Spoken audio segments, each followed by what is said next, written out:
Saan tayo pupunta, Joel? Ang tanong ni Marisa ay tila kinain ng ugong ng makina ng sasakyan at ng malakas na patak ng ulan sa labas. Dahan-dahan, ang pamilyar na mga ilaw ng syudad ay napalitan ng nag-iisang liwanag mula sa kanilang headlight na tumatagos sa halos hindi na maaninag na daan. Sa magkabilang gilid, ang mga puno ay tila mga kalansay na nakatayo sa gitna ng kadiliman. Isang hindi maipaliwanag na panlalamig ang gumapang sa buong katawan ni Marisa. Mas matindi pa sa lamig ng aircon ng sasakyan. Isang kaba na hindi niya dapat nararamdaman. Ilang oras lang ang nakalipas. Ang puso niya ay puno ng purong kaligayahan. Ang amoy ng bagong pintura at kahoy ay sumalubong sa kanya kaninang umaga pagpasok niya sa nursery. Dahan-dahan niyang hinaplos ang kanyang malaking tiyan. Isang ngiti ang sumilay sa kanyang mga labi habang pinagmamasdan ang halos tapos ng baby crib sa gitna ng kwarto. "Maingat lang, mahal," sabi ni Joel mula sa likuran niya. Ang mga braso nito ay maingat na pumulupot sa kanyang baywang. Hinalikan siya nito sa sentido. "Baka masobrahan ka sa pagka-excite. Bigla na lang lumabas ang prinsesa natin." Natawa si Marisa at sumandal sa malapad na dibdib ng asawa. "Ikaw talaga. Gusto ko lang siguraduhin na lahat ay perpekto para sa pagdating niya." "Lahat ay magiging perpekto, Marisa. Ako ang bahala." Bulong nito. Ang boses ay puno ng sinseridad na nagpatunaw sa anumang bakas ng pag-aalala sa kanyang puso. Pinanood niya itong magpatuloy sa pag-assemble ng kuna. Bawat galaw ni Joel ay puno ng pag-iingat. Bawat ngiti na ibinibigay nito sa kanya ay isang pangako ng isang masayang pangarap na pamilya. Ito na iyon, ang buhay na palagi niyang pinagdarasal. Ngunit ang perpektong sandaling iyon ay biglang naputol. Nagring ang cellphone ni Joel. Nakita ni Marisa ang bahagyang paninigas ng balikat nito bago kinuha ang telepono mula sa bulsa. Isang sulyap sa screen at mabilis itong tumayo at lumabas sa balkonahe para sagutin ang tawag. Napahinto siya sa pagtutupi ng mga maliliit na damit ng sanggol. Bahagyang kumunot ang kanyang noo. Hindi niya marinig ang pinag-uusapan pero nakikita niya ang tensyon sa likod ng kanyang asawa, ang paraan ng pagkuyom ng isa nitong kamay. Nang bumalik si Joel, isang pilit na ngiti ang ibinigay nito sa kanya. "Sorry, mahal. Emergency lang sa construction site." Alam mo na, kailangang tutukan. Tumango na lang siya, pinipiling maniwala. Palagi namang ganito si Joel, masipag at dedikado sa trabaho para sa kinabukasan nilang mag-ina. Nang hapon ding iyon, dumating ang kanyang ina, si Doña Isabela de la Cruz. Gaya ng dati, ang presensya nito ay puno ng awtoridad. Ngunit sa likod ng matigas na ekspresyon, nakikita ni Marisa ang pag-aalalang laging nakalaan para sa kanya. "Kumusta ang pakiramdam mo, anak?" Tanong ng ina. Ang mga mata ay sinusuri ang kanyang kabuuan. "Okay lang po, Mami. Medyo mabigat na pero masaya," sagot niya. May kinuha si Doña Isabela mula sa kanyang mamahaling bag. Isang maliit na kahon na gawa sa velvet. Nang buksan niya ito, isang napakagandang silver bracelet na may iisang maliit na anahaw charm ang bumungad sa kanya. "Wow, Mami, ang ganda." "Isang regalo," sabi ng ina sa seryosong tono. Kinuha nito ang pulseras at personal na isinuot sa kanyang pulso. Ang metal ay malamig sa kanyang balat. "Para sa'yo at sa apo ko. Ituring mo itong lucky charm. Huwag na huwag mong tatanggalin, Marisa. Naiintindihan mo?" May kakaiba sa diin ng kanyang ina, ngunit binaliwala niya ito. "Opo, Mami. Thank you po." Niyakap niya ang ina. Hindi alam na ang yakap na yon ay may kasamang tahimik na panalangin at isang babala na hindi niya pa nauunawaan. Pag-alis ng kanyang ina, saka naman sinabi ni Joel na kailangan nilang umalis. "Ngayon na?" tanong ni Marisa. Pagod na ang katawan niya at gusto na lang magpahinga. "Sandali lang." Mahal, pangungumbinsi ni Joel, hinahaplos ang kanyang buhok. May kailangan lang tayong pirmahan na importanteng papeles sa site. Hindi pwedeng ipagpabukas. Para rin naman ito sa atin. At dahil mahal to, dahil nagtitiwala siya rito ng buong puso, pumayag siya. At ngayon, heto sila. Binabagtas ang isang madilim at masukal na daan na malayo sa dapat sanay lokasyon ng construction site.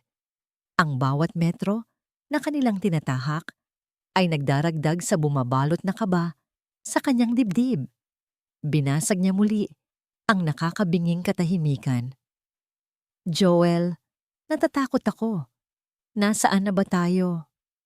Sa pagkakataong ito, lumingon si Joel sa kanya. Wala na ang nangiti. Wala na ang lambing sa mga mata nito. Ang nakatingin sa kanya ay isang estranghero. Ang mga mata ay malamig at walang emosyon na tila ba isang salamin na sumasalamin sa madilim at nakakatakot na daan sa kanilang harapan. Hindi ito sumagot. Ibinalik lang nito ang tingin sa daan at mas binilisan pa ang pagpapatakbo ng sasakyan. Huminto ang sasakyan. Ang biglaang katahimikan na binasag lang ng walang tigil na pagbuhos ng ulan ay mas nakakakaba pa kaysa sa ugong ng makina kanina. Sa labas, sa abot ng liwanag ng headlight, isang mataas at madilim na istruktura ang nakatayo. Isang bahay na halatang inabandonan na ng panahon. Joel? Halos pabulong na tanong ni Marisa. Ang boses ay nanginginig. Hindi sumagot si Joel. Pinatay nito ang makina at ang kadiliman sa labas ay tila lalong kumapal. Bumukas ang pinto sa kanyang gilid at ang malamig na hangin ng ulan ay humampas sa kanyang mukha. Hinawakan ni Joel ang kanyang braso. Ang pagkakahawak nito ay hindi na malambing. Ito ay mahigpit at walang pakiramdam. Baba, utos nito. Ang boses ay maikli at matigas. Ayoko. Joel, anong ginagawa natin dito? Umuwi na tayo. Pagmamakaawa niya, sinusubukang bawiin ang kanyang braso. Ngunit ang lakas niya ay walang laban sa determinasyon nito. Halos kinaladkad siya ni Joel palabas ng sasakyan, papunta sa nakakatindig balahibong bahay. Ang putik ay dumikit sa kanyang sapatos habang tinatahak nila ang daan patungo sa pinto. Isang tulak lang ni Joel, bumukas ang pinto na may kasamang nakakikilabot na langit-ngit. Ang amoy ng alikabok, nabubulok na kahoy at kalungkutan ay sumalubong sa kanila. Pumasok ka, muling utos ni Joel. Itinulak siya nito papasok at bago pa man siya makalingon, isang malakas na kalabog ang narinig niya mula sa likuran. Ang pinto ay isinara. Ang tanging liwanag na lang nila ay mula sa screen ng cellphone ni Joel. Joel, tinatakot mo na ako. Ano ba to? Umiiyak na tanong ni Marisa. Kinakapa ang sariling cellphone sa kanyang bag. Nakita ni Joel ang ginagawa niya. Sa isang mabilis na kilos, hinablot nito ang bag niya. Kinuha ang kanyang telepono. At sa harap mismo ng kanyang mga mata, walang pag-aalinlangang ibinato ito sa pader. Napasigaw si Marisa sa gulat habang nagkapira-piraso ang kanyang cellphone sa sahig. Ang tanging koneksyon niya sa mundo sa labas, sa kanyang ina. Bakit mo ginawa yon? Ang liwanag mula sa cellphone ni Joel ay tumutok sa isang madilim na sulok ng sala. At mula doon, isang pamilyar na anino ang dahan-dahang lumabas. Isang babaeng may mapanuyang ngiti sa mga labi. Ang mga mata ay nagliliyab sa tagumpay. Si Yvette Santos, ang matalik na kaibigan ni Joel mula sa opisina. Nanlamig ang buong katawan ni Marisa, ang lahat ng piraso ng palaisipan, ang mga biglaang emergency, ang mga palihim na tawag, ang mga gabing ginagabi ito ng uwi, ay biglang nabuo sa isang nakapangingilabot na larawan. Akala mo ba mahal ka niya talaga? Ang boses ni Yvette ay parang lason na gumapang sa hangin. Sinisira ang bawat magagandang alaala na binuo nila ni Joel. Ang mga mata ni Marisa na puno ng luha ay napako kay Joel. Naghahanap ng kahit anong paliwanag. kahit isang pagtanggi. Joel, anong ibig sabihin nito? Sino siya? Magsalita ka. Pagmamakaawa niya. Ngunit ang lalaking kaharap niya ay hindi na ang Joel na minahal niya. Ang mukha nito ay isang blangkong pader. Ang mga mata nito ay walang emosyon. Ang katahimikan nito ang pinakamasakit na kumpirmasyon sa lahat. Dahan-dahang lumapit si Yvette. Ang bawat hakbang ay tila isang pagkutya sa kanyang pagiging miserable. Huminto ito sa mismong harapan niya at ginawa nito ang isang bagay na nagpatigil sa pagtibok ng puso ni Marisa. Itinaas ni Yvette ang kanyang kamay at ipinatong ito sa kanyang sinapupunan. Naramdaman ni Marisa ang malamig nitong palad sa ibabaw ng kanyang damit, sa ibabaw ng buhay na dinadala niya. Isang ngiti ang sumilay sa mga labi ni Yvette. Isang ngiting puno ng kadiliman habang bumubulong ito sa paraang siya lang ang makakarinig. Sayang, hindi na sana ito mabubuo. Isang primordial na galit at takot ang biglang bumuhos sa katawan ni Marisa. "Huwag mong hawakan ang anak ko." Sigaw niya at buong lakas niyang itinulak si Yvette palayo. Napanood ni Joel ang pagbagsak ni Yvette. Sa isang iglap, nakita niya ang panlilisik ng mga mata nito, ngunit mabilis din itong napalitan ng isang mapanuyang nanangiti. Si Marisa naman, nakatayo, nanginginig sa galit at takot. Ang mga kamay ay nakaprotekta sa kanyang sinapupunan na para bang iyon na lang ang natitirang mahalaga sa mundo. Para kay Joel, wala siyang naramdamang awa, inis oo, pagkainip. Ang eksenang ito ay isang hindi kinakailangang pagkaantala sa kanilang plano.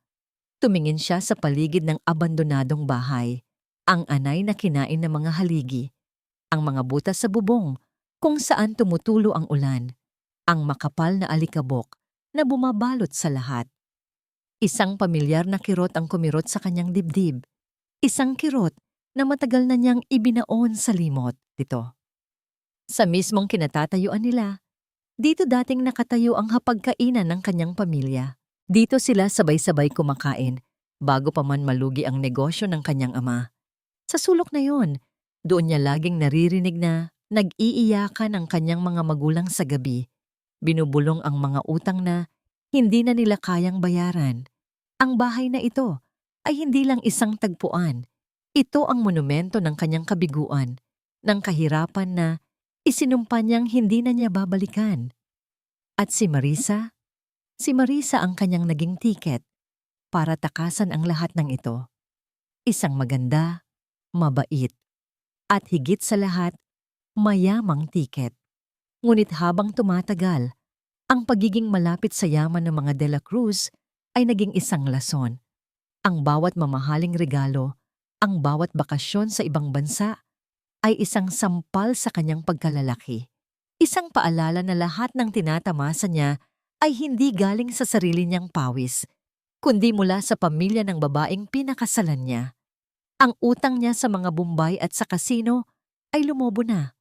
Ang mga pagbabanta ay naging mas madalas. Kailangan niya ng pera at kailangan niya ito ngayon. Bakit, Joel? Ang basag na boses ni Marisa ang nagpabalik sa kanya sa kasalukuyan. Humarap siya dito. Ang lahat ng galit at sama ng loob na kinimkim niya sa loob ng maraming taon ay sumabog. Bakit? Ikaw ang dahilan. Kung bakit? Sigaw niya. Ang boses ay umalingaw-ngaw sa loob ng walang lamang bahay. Dahil sa'yo. Dahil sa pamilya mo. Akala niyo ba madali para sa akin na mabuhay sa anino ninyo? Natanggapin ang bawat limos na ibinibigay ninyo na para bang isa akong pulubi? Hindi yan totoo. Mahal ka namin. Hindi. Ang mahal nyo ay ang imahe ng isang perpektong pamilya. At ako ang ginawa niyong tau-tauhan sa inyong perpektong dula-dulaan. Tumawa si Yvette. Isang tawang walang kagalakan. Lumapit ito kay Marisa. Hawak ang sariling cellphone. Gusto mong makita ang katotohanan, Marisa? Tingnan mo. Ito ang totoong pag-ibig. Ipinakita ni Yvette ang screen kay Marisa. Mga litrato, mga video, Si Joel at Yvette na magkayakap sa isang beach. Si Joel at Yvette na magkahalikan sa loob ng opisina.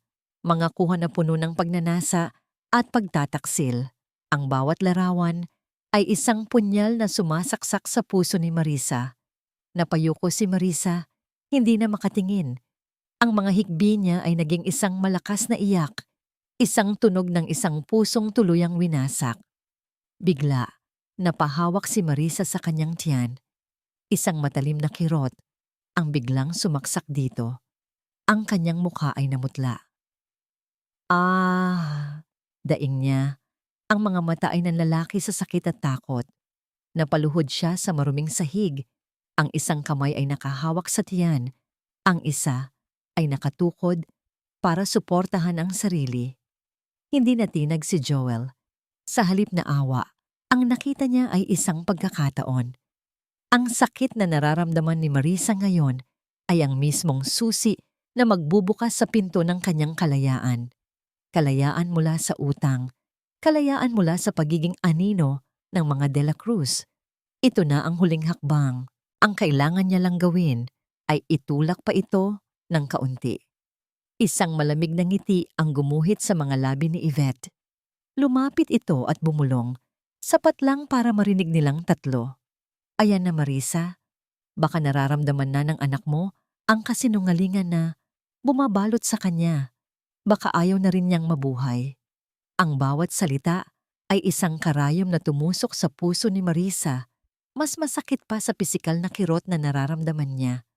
Kalmado, na para bang isa lang itong ordinaryong transaksyon sa negosyo. May kinuha si Joel mula sa inner pocket ng kanyang jacket. Isang nakatuping dokumento at isang ballpen. Dahan-dahan siyang lumuhod sa harap ni Marisa. Ipinantay ang kanyang mukha sa mukha nitong puno ng luha at pawis. Wala nang bakas ng pagmamahal sa kanyang mga mata. Tanging ang lamig ng bakal at kasakiman. Nakikita mo ba to? Tanong niya. Ang boses ay mahinahon, ngunit puno ng pagbabanta. Inilatag niya ang papel sa sahig sa pagitan ng mga nanginginig nitong kamay. Isang simpleng kasulatan lang yan, mahal. Isang deed of assignment. Ang kailangan mo lang gawin ay pirmahan at ililipat mo sa akin ang control sa lahat ng properties at shares mo sa kumpanya. Humihikbing umiling si Marisa. Hindi ko gagawin. Gagawin mo, mariing sabi ni Joel. Kinuha niya ang kamay ni Marisa at sa pilitang ipinahawak dito ang ballpen. Naramdaman niya ang panginginig nito, ang kawalan nito ng lakas. Isipin mo na lang to, Marisa. Isang pirma lang at titigilan na namin to. Isang pirma lang at dadalhin kita sa ospital. Itinuro niya ang tiyan nito. Isang pirma lang para sa kaligtasan ng magiging anak mo. Ang pagbabanta ay malinaw. Hindi na ito nakatago sa mga matatamis na salita. Ito ay hubad at brutal. Tinitigan ni Marisa ang papel. Ang mga letra ay lumalabo dahil sa kanyang mga luha. Sa isang banda, ang yaman ng kanyang pamilya. Sa kabila, ang buhay na dinadala niya sa kanyang sinapupunan. Itinaas ni Joel ang kanyang baba, gamit ang kanyang mga daliri. Pinipilit itong tumingin sa kanya. Pirmahan mo yan. Bulong niya. Ang bawat salita ay may bigat ng isang hatol. Isalin mo ang lahat ng ari-arian mo sa pangalan ko kung ayaw mong masaktan at mawala ang anak mo. Sa tuktok ng De La Cruz Tower, ang ulan ay malakas na humahampas sa salaming bintana ng opisina ni Doña Isabela. Ang buong syudad sa ibaba ay kumikinang na parang mga basang hiyas. Ngunit wala sa mga yon ang nakakuha ng kanyang atensyon. May mali. Isang pakiramdam na tila may yelong unti-unting kumakalat sa kanyang mga ugat. Kanina pa niya ito nararamdaman. Mula pa noong ihatid niya ng tingin ang sasakyan ni Joel, paalis sa kanilang mansyon. Kinuha niya ang litrato sa ibabaw ng kanyang mesa. Isang larawan ng kanyang yumaong asawa, si Ricardo. Isang lalaking matipuno at laging nakangiti. Ngunit ang nangiting iyon ay hindi naging sapat para protektahan siya mula sa ahas na itinuring niyang pinakamatalik na kaibigan at kasosyo. Hindi ko hahayaang maulit ang nakaraan, bulong niya sa sarili. Ang mga daliri ay humigpit sa frame. Hindi sa anak natin. Ang sakit ng pagtataksil na yon ang nagturo sa kanya na maging matatag, na maging maingat. Ito ang dahilan kung bakit sa likod ng kanyang marangyang buhay ay may isang network ng seguridad na handang gawin ang lahat para sa kanya, para sa nag-iisa niyang anak. Muli niyang kinuha ang kanyang telepono at dinial ang numero ni Marisa. Ito na ang pang-10 beses at sa pang-10 beses ang parehong malamig at walang buhay na boses ang sumagot. The number you have dialed cannot be reached. Binitiwan niya ang telepono na parabang napaso. Hindi ito normal. Kahit kailan ay hindi pinapatay ni Marisa ang kanyang cellphone.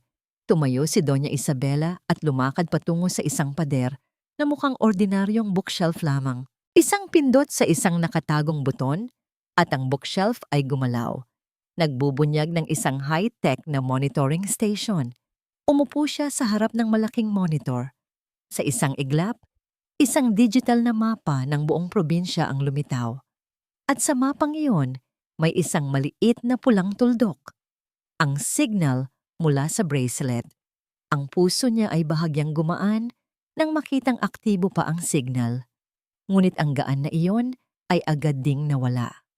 Ang pulang tuldok ay hindi gumagalaw. At ang lokasyon nito, malayo sa syudad. Malayo sa sinasabing construction site. Nasa gitna ito ng isang lugar na wala halos kabahayan. Isang lugar na perpekto para sa masasamang balak. Hindi na siya nag-aksaya ng panahon. Kinuha niya ang isang espesyal na telepono at tinawagan ang isang numero. Sinagot ito bago pa man matapos ang unang ring. Ma'am? Isang boses ng lalaki, kalmado at propesyonal. Si Mateo, ang pinagkakatiwalaan niyang pinuno ng kanyang security team. Mateo, sabi ni Doña Isabela. Ang boses ay matatag, ngunit may bahid ng pagkaapurahan. Something is wrong. Ibinigay niya ang mga coordinates na nakikita niya sa screen. Immobilize mo ang team. 4 na sasakyan. Be ready for extraction. Stand by for my signal. Copy, ma'am. On our way to the rendezvous point. Nang ibaba niya ang telepono, ang kanyang mga mata ay muling napako sa pulang tuldok sa screen. Ang tuldok na kumakatawan sa buhay ng kanyang anak at apo. Nasaan ka, Marisa? Anong nangyayari sa'yo? Bulong niya sa hangin. At na para bang sinasagot ang kanyang tanong, isang bagay ang nangyari sa screen.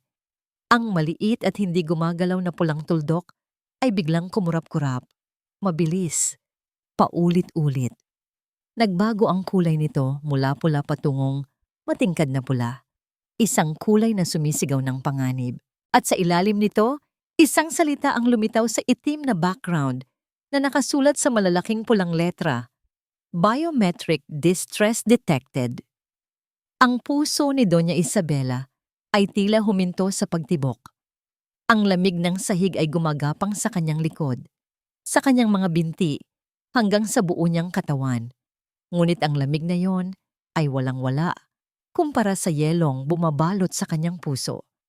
Ang bawat matalim na kirot sa kanyang tiyan ay isang paalala ng bangungot na kanyang kinasasadlakan. Nakakurong siya sa isang sulok. Yakap-yakap ang sarili.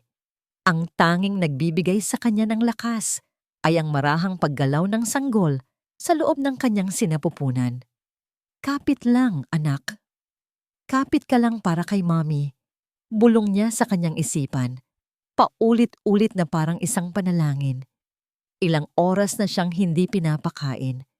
Ang uhaw ay nanunuyo sa kanyang lalamunan. Ngunit higit sa gutom at uhaw, ang sakit na dulot ng mga salita ni na Joel at Yvette, ang unti-unting pumapatay sa kanyang kaluluwa. Alam mo, dapat nga magpasalamat ka pa sa akin, Marisa, sabi ni Yvette habang prenteng nakaupo sa isang sira-sirang silya, nililinis ang kanyang mga kuko.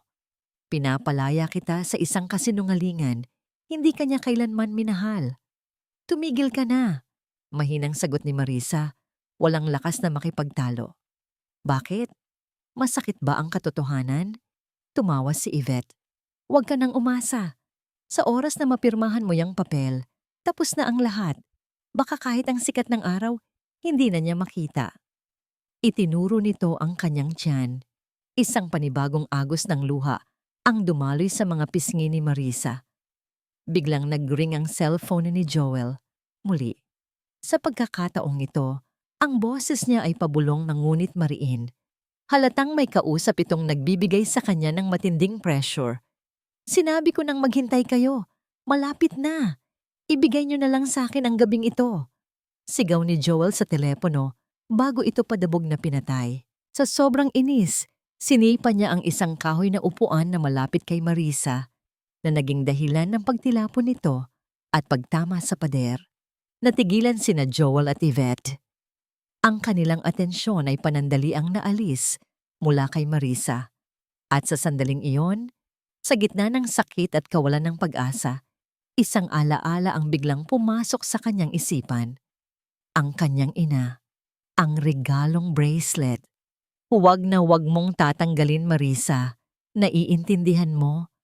Ang mga salita ng kanyang ina ay umalingaw-ngaw sa kanyang isipan na parang isang utos mula sa langit.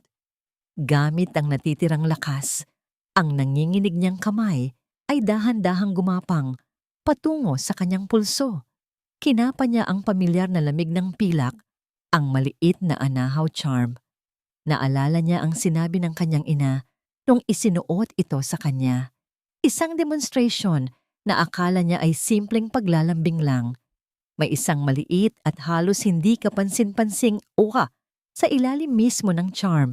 Nagnakaw siya ng tingin. Si Joel ay nakatalikod, naglalakad pabalik-balik habang hinihilot ang kanyang sentido. Si Yvette naman ay busy sa sarili nitong cellphone. Ito na ang kanyang pagkakataon.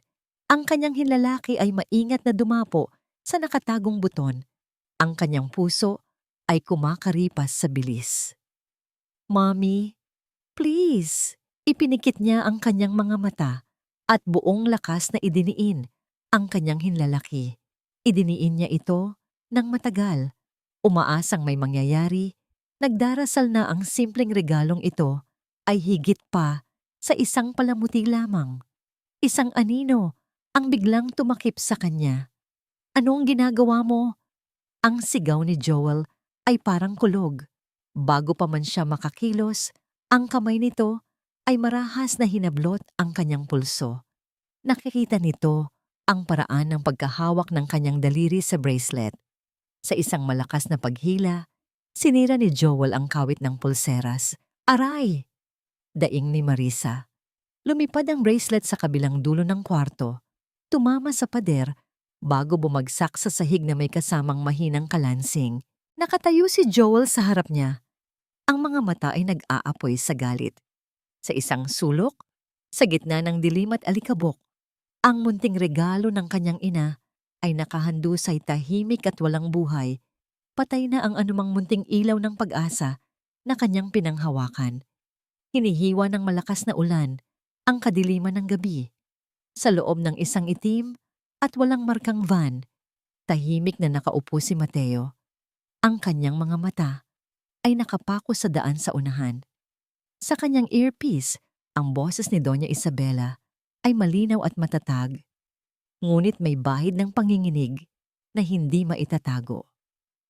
Mateo, the signal from the bracelet is gone. It was cut off. Understood, ma'am. We are 2 minutes away from the last known coordinates. Sagot ni Mateo. Ang kanyang boses ay kalmado. Do we proceed? Isang sandaling katahimikan. Pagkatapos, ang sagot ay dumating.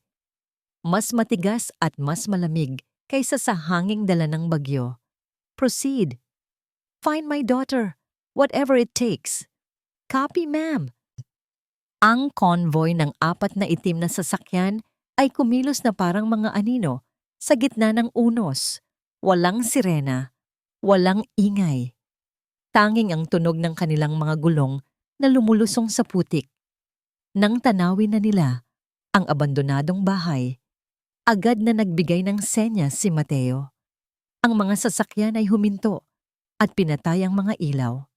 Ang kanyang team, lahat ay bihis na itim at kumikilos ng may disiplina, ay mabilis na bumaba at pinalibutan ang kabahayan. Ligtas na ang perimeter. Bulong ng isang boses sa earpiece ni Mateo. "Stand by," sagot niya.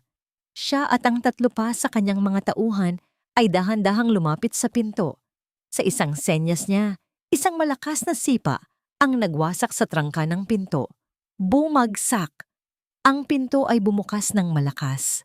Sabay-sabay, ang nakakasilaw na liwanag mula sa kanilang mga tactical flashlights ay tumutok sa loob. Hinahanap ang anumang banta.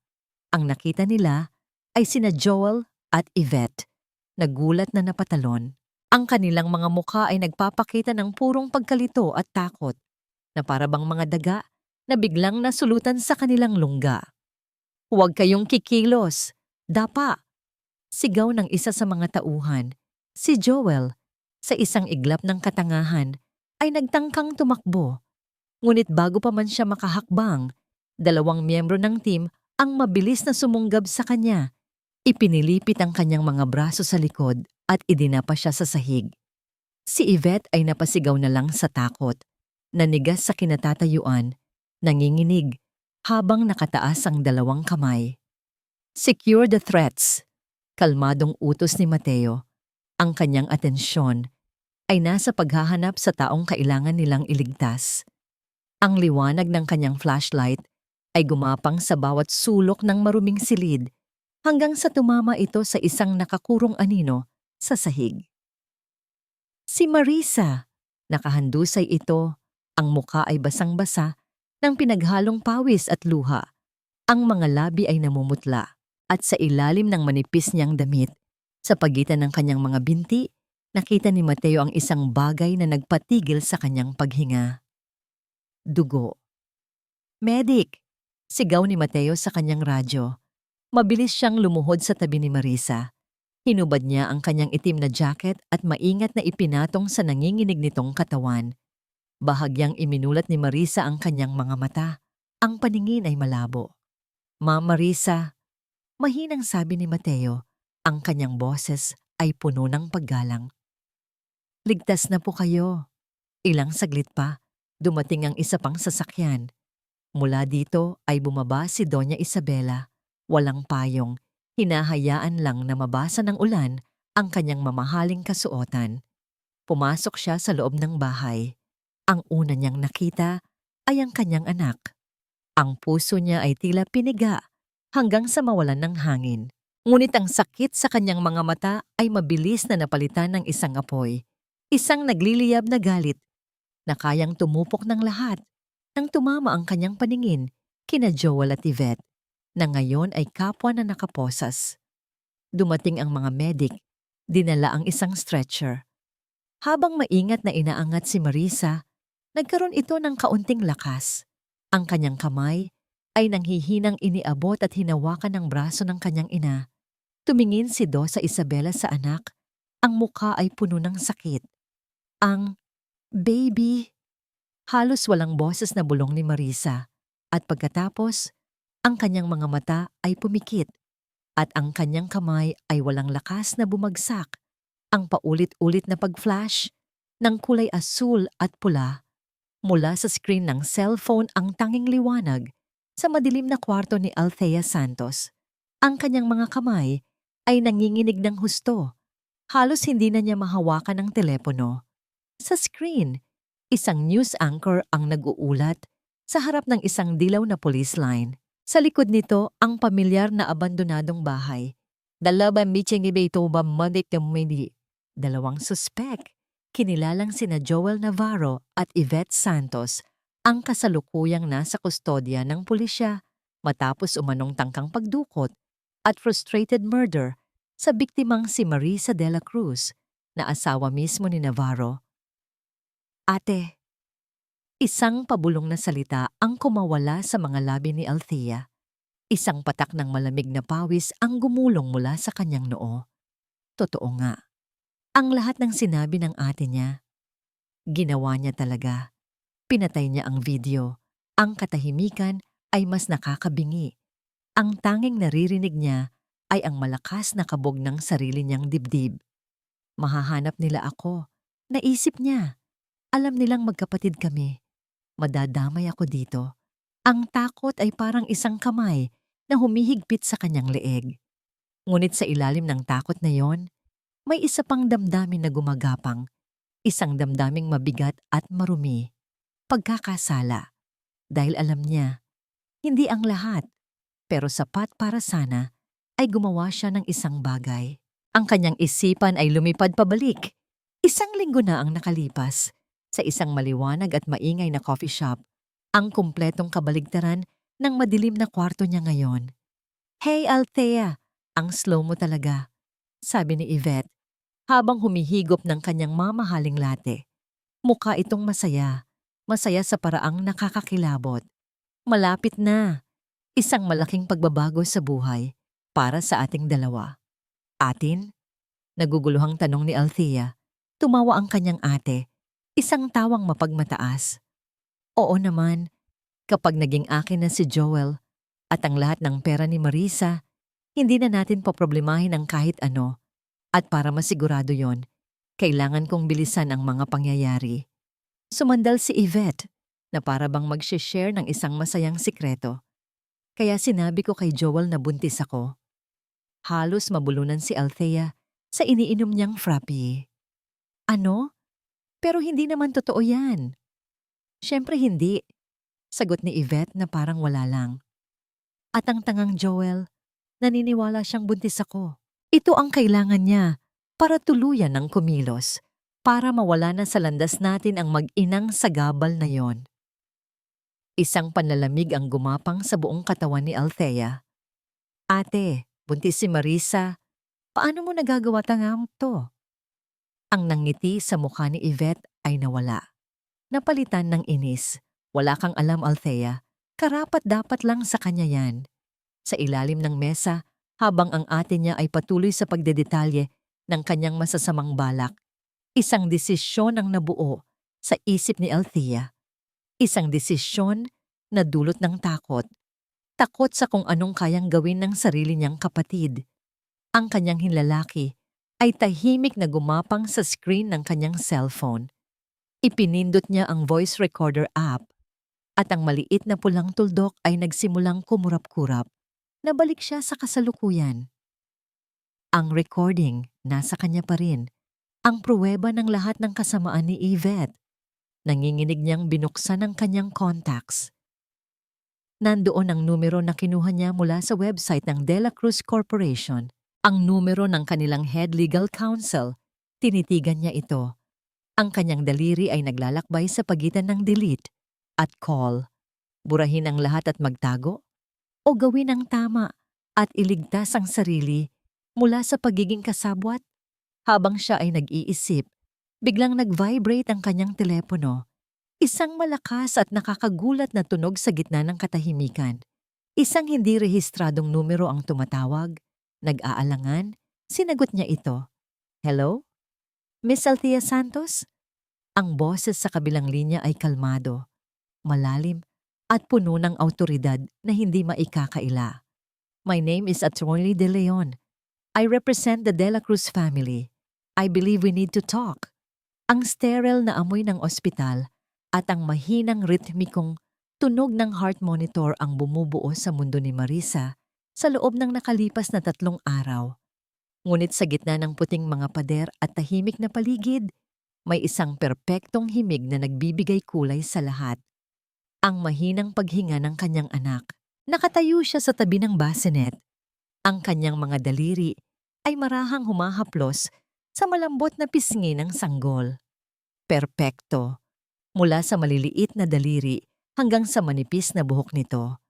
Sa kabila ng lahat ng kadiliman, nagawa niyang magdala ng liwanag sa mundong ito. Lucas, naisip niya, tagadala ng liwanag. Ngunit sa tuwing tinititigan niya ang payapang mukha ng kanyang anak, isang anino ang dumadaan. Nakikita niya ang mga mata ni Joel, ang nangiti nito nung una niyang nalaman na magiging ama na siya. Isang kasinungalingan. Lahat ay kasinungalingan. Isang butil ng luha ang pumatak mula sa kanyang mata at tumama sa kanyang kamay. Basag pa rin siya. Wasak. Ngunit ngayon, may dahilan na siya para pulutin ang bawat piraso. Anak, ang boses ng kanyang ina ay marahan. Pumasok si Doña Isabela sa kwarto. Hindi na suot ang kanyang karaniwang power suit, kundi isang simpleng bestida. Umupo ito sa silya, sa tabi ni Marisa. Hindi ka pa natutulog, sabi nito, isang pahayag, hindi isang tanong. Umiling si Marisa. Ayokong iwan siyang mag-isa. Katahimikan. Isang komportableng katahimikan na ngayon lang nila naramdaman sa loob ng maraming taon. Alam mo ba, pagsisimula ni Doña Isabela, ang mga mata ay nakatuon sa kanyang apo, ang tatay mo. Namatay siya hindi dahil sa atake sa puso, gaya ng alam ng lahat. Napalingon si Marisa, ang kanyang pagtataka ay mas matimbang kaysa sa kanyang pagod. Ipinagkanulo siya, Marisa. Patuloy ng kanyang ina. Ang boses ay puno ng lumang sakit. Ang kanyang pinakamatalik na kaibigan, ang kanyang business partner. Ninakawan siya nito ng paunti-unti hanggang sa halos wala nang natira sa kumpanya. Ang stress, ang kahihiyan, iyon ang pumatay sa kanya. Ngayon, naiintindihan na ni Marisa ang lahat. Ang pader na binuo ng kanyang ina sa paligid nila, ang pagiging overprotective, ang kawalan nito ng tiwala sa mga taong lumalapit sa kanya. Kaya pala, pulong ni Marisa, hinawakan ni Doña Isabela ang kanyang kamay. Ipinangako ko sa sarili ko na hinding-hindi ko hahayaang maranasan mo ang sakit na dinanas ko. Pero nabigo ako. At patawad, anak. Umiling si Marisa. Ang mga luha ay muling dumaloy. Hindi, Mami. Hindi ka nabigo. Iniligtas mo ako. Sa unang pagkakataon, ang ina at anak ay nagkaintindihan ng walang maraming salita. Ang kanilang mga pinagdaanang sakit, bagamat magkaiba, ay nag-ugnay sa kanila sa paraang hindi kailanman nagawa ng dugo. Kinabukasan, dumating si Attorney De Leon. Ang kanyang muka ay seryoso. Marisa, Doña Isabela, bati niya. Mayroon akong update sa kaso at hindi ito maganda. Umupo ito sa tapat nila. Ang abogado ni Navarro at Santos ay magaling. Ang estratehiya nila ay character assassination. Sasabihin nilang ikaw, Marisa, ay mentally unstable dahil sa iyong pagbubuntis, na ikaw ang nag-imbento ng lahat, na ikaw ang nanakit sa sarili mo. Isang apoy ang biglang nag-alab sa dibdib ni Marisa. Inaasahan niya ang galit, ang sakit, pero hindi niya inaasahan ang naramdaman niya ngayon. Puot. Isang dalisay na puot. Hindi natakot ang nangingibabaw sa kanya, kundi isang determinasyon na singtigas ng bakal. Hindi ako papayag, mariing sabi ni Marisa.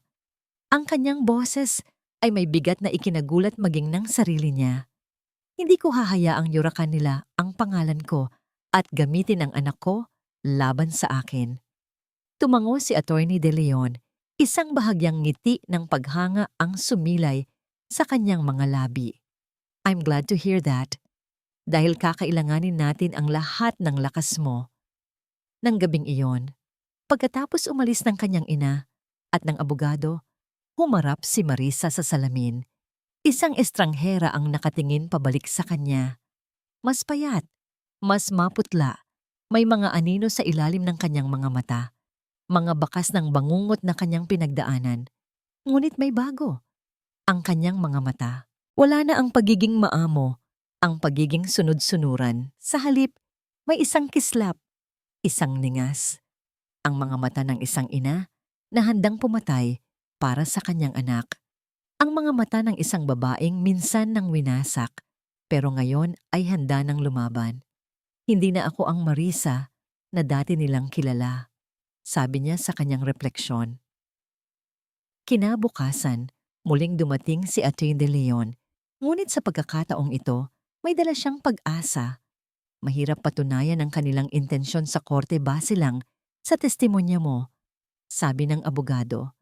Salita mo laban sa salita nila. Kailangan natin ng isang bagay na hindi nila matatanggi. Isang bagay na wawasak sa kanilang depensa. Tumingin ito ng diretso kay Marisa. Mayroon tayong alas, Marisa, pero kailangan nating magtiwala sa kanya. May inilabas siyang litrato mula sa kanyang folder at ipinakita ito kay Marisa. Isang babaeng bata at mukhang kinakabahan. Pamilyar ang mukha. Ito ang kapatid ni Yvette. Sino siya? Tanong ni Marisa. Siya si Althea Santos. Sagot ni Attorney De Leon. Ang kanyang mga mata ay seryoso. Siya ang susi. Ang loob ng korte ay malamig at tahimik. Isang katahimikan na puno ng tensyon. Nakaupo si Marisa sa pagitan ng kanyang ina at ni Attorney De Leon. Sa kabilang panig ng silid, nakaupo sina Joel at Yvette kasama ang kanilang abogado. Si Joel ay mukhang payat at balisa, malayo sa kumpiyansang imahe na dati niyang ipinapakita. Si Yvette naman, sa kabila ng sitwasyon, ay meron pa ring bahid ng pagmamataas sa kanyang tindig, na para bang isa lang siyang biktima sa buong pangyayari. Nagsimula ang paglilitis. Ang abogado nina Joel at Yvette, isang matandang lalaki na may tusong ng ngiti, ay nagsimulang magsalita. Gaya ng inaasahan, ang kanyang mga salita ay puno ng lason. Ipinipinta si Marisa bilang isang babaeng desperada at wala sa katinuan. Isang babaeng nagselos. Isang babaeng takot, naiwanan. Isang babaeng kayang saktan ng sarili para lang makuha ang simpatya ng lahat. Paulit-ulit na sinasabi ang mga kasinungalingan na para bang kapag inulit-ulit mo ito, magiging totoo. Ramdam ni Marisa ang paghigpit ng hawak ng kanyang ina sa kanyang kamay. Huminga siya ng malalim, pinipigilan ang sarili na sumabog. Pagkatapos, tinawag ang unang testigo ng depensa. Si Yvette Santos. Kalmadong umakyat si Yvette sa witness stand. Ang kanyang kamay ay nakapatong sa tiyan na bahagyang umuumbok. Isang sinungaling na imahe ng isang ina na naagrabyado. Miss Santos, simula ng kanyang abogado, totoo ba na meron kayong relasyon ni Mr. Joel Navarro? Opo, sagot ni Yvette. Ang boses ay mahina at puno ng drama. Nagkamali po kami, pero nagmamahalan po kami. At ngayon, dinadala ko ang kanyang anak. Isang bulungan ang kumalat sa loob ng korte. Tumingin si Marisa kay Joel at nakita niya ang isang munting ng ngiti sa mga labi nito. Kumakapit sila sa kasinungalingan hanggang sa huli. Ang mga sumunod na tanong ay puro pabor kay Yvette. Pinapalabas siyang biktima ng isang selosang asawa. Nagawa pa niyang umiyak, pinapahid ang mga pekeng luha. Nang matapos ang kanyang testimonya, ang momentum ay nasa panig na nila. The prosecution may cross-examine the witness, sabi ng hukom. Tumayo si Attorney De Leon, ngunit sa halip na tanungin si Yvette, humarap siya sa hukom. Your Honor, bago po yan, the prosecution would like to call a surprise rebuttal witness. Kumunot ang noo ng abogado ng depensa. Objection, Your Honor, this is highly irregular. Sino ang inyong testigo, Counselor? Tanong ng hukom. Tinatawagan po namin sa witness stand si Miss Althea Santos. Sa pagkarinig ng pangalan, ang kumpiyansa sa mukha ni Yvette ay biglang naglaho na parang bula. Napalitan ito ng purong gulat at takot. Ang kanyang ulo ay mabilis na lumingon sa pinto sa likuran. At doon, pumasok si Althea, nanginginig ngunit determinado. Ang magkapatid ay nagkatitigan. Ang mga mata ni Yvette ay nagbabaga sa galit. Isang tahimik na pagbabanta. Ngunit hindi nagpatinag si Althea. Objection overruled, sabi ng hukom. Let the witness approach the stand. Nang makapanumpa si Althea, nagsimula si Attorney De Leon. Miss Santos, kilala mo ba ang babaeng iyon? Tanong niya. Itinuturo si Yvette. Opo, sir. Kapatid ko po siya. Sagot ni Althea, ang boses ay nanginginig. Mayroon ka bang nalalaman tungkol sa kanyang sinasabing pagbubuntis? Objection! Sigaw ng abogado ni Yvette. Overruled! Tumingin si Althea sa kanyang kapatid, pagkatapos ay kay Marisa, at sa huli, sa hukom. Huminga siya ng malalim. Opo, alam ko po ang totoo. At ano ang katotohanan iyon? Hindi po siya buntis. Isang malakas na gasps ang pumuno sa courtroom. Si Yvette ay napasigaw. Sinungaling! Huwag kayong maniwala sa kanya. Order in the court! Sigaw ng hukom. Your Honor, sabi ni Atty. De Leon, itinaas ang isang maliit na digital recorder. Mayroon po kaming ebidensya. Pinindot niya ang play. Ang boses ni Yvette, malinaw at walang duda, ang umalingaw-ngaw sa buong silid na nagmumula sa recording ng pag-uusap nila ni Althea sa coffee shop. Siyempre hindi, sabi ng boses mula sa recorder, may kasamang tawa. Ang tangang Joel, naniniwala siyang buntis ako. Ito ang kailangan niya para tuluyan ng kumilos, para mawala na sa landas natin ang mag-inang sagabal na yon. Ang katahimikan sa loob ng korte ay nakakabingi. Ang bawat salita mula sa recording ay isang pako na ibinabaon sa kabaong ng kanilang mga kasinungalingan. Tumingin si Marisa kay Joel. Ang mukha nito ay isang maskara ng pagkagulat at pagtataksil. Dahan-dahan, lumingon ito kay Yvette. Ang pag-ibig o pagnanasa na maaring naramdaman niya para dito ay tuluyang naglaho, napalitan ng isang mapait na realisasyon. Naisahan din siya, ginamit din siya. Sa huling pagkakataon, nagtama ang mga mata ni na Marisa at Joel. Ngunit ngayon, wala nang pagmamahal o sakit sa mga mata ni Marisa. Tanging awa, isang malalim na awa para sa isang lalaking hinayaang lamunin ng kasakiman ang kanyang kaluluwa. The evidence is conclusive, sabi ni Atty. De Leon. Pinapatay ang recorder. Ang tunog ng gavel ng hukom na pumapalo. Sa kahoy ang bumasag sa katahimikan. Guilty. Isang salita. Ngunit para kay Marisa, iyon ang pinakamatamis na tunog sa buong mundo. Habang inilalabas ng mga pulis sina Joel at Yvette, hindi na napigilan ni Yvette ang sarili. Hayop ka, Althea! Magsama kayo ni Marisa sa impyerno. Hindi pinansin ni Marisa ang mga sigaw. Sa halip niyakap niya ang kanyang ina. Sa wakas, tapos na, 6 na buwan ang lumipas. Ang hanging dagat ay sariwa at may dalang amoy ng asin at kalayaan. Nakatayo si Marisa sa dalampasigan. Ang mga paa ay nakababad sa puting buhangin habang ang papalubog na araw ay nagpipinta ng kulay kahel at lila sa kalangitan. Sa kanyang mga bisig, mahimbing na natutulog si Lucas, ang munting anghel na nagbigay sa kanya ng lakas para muling bumangon. Hindi na siya ang babaeng minsan ay nabulag sa isang pekeng pag-ibig. Ang mga sugat ay naroon pa rin. Hindi na siguro mawawala ang mga peklat. Ngunit hindi na ito sariwa.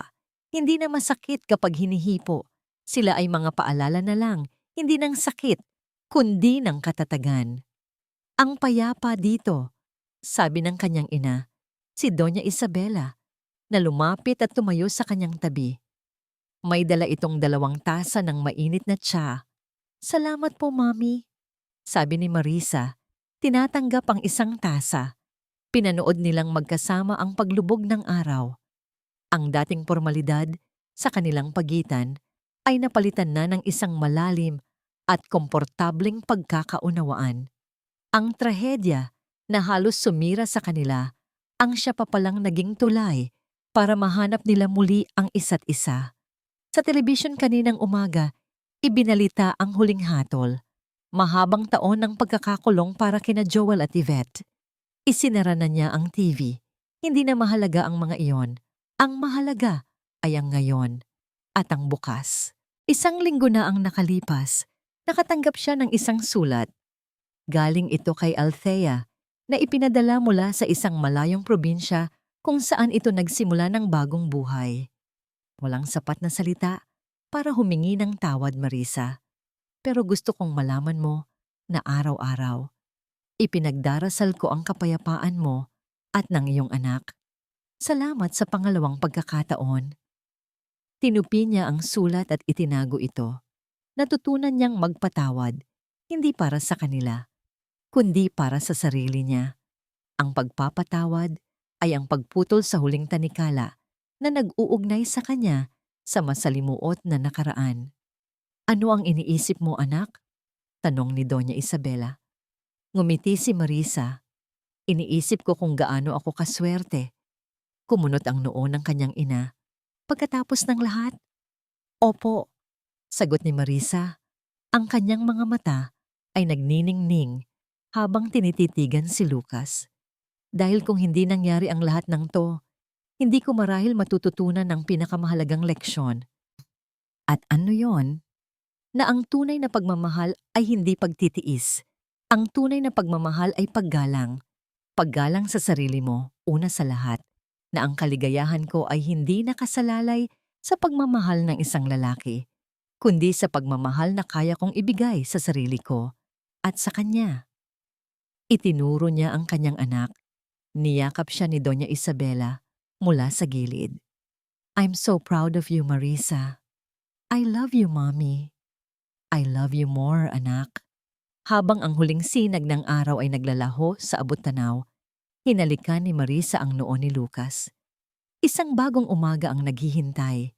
Isang umaga na hindi na binuo mula sa mga pangarap ng iba, kundi mula sa sarili niyang mga kamay. Hindi na siya isang biktima na nagtatago sa dilim. Siya si Marisa de la Cruz, isang ina, isang anak, isang survivor, at sa wakas, malaya na siya.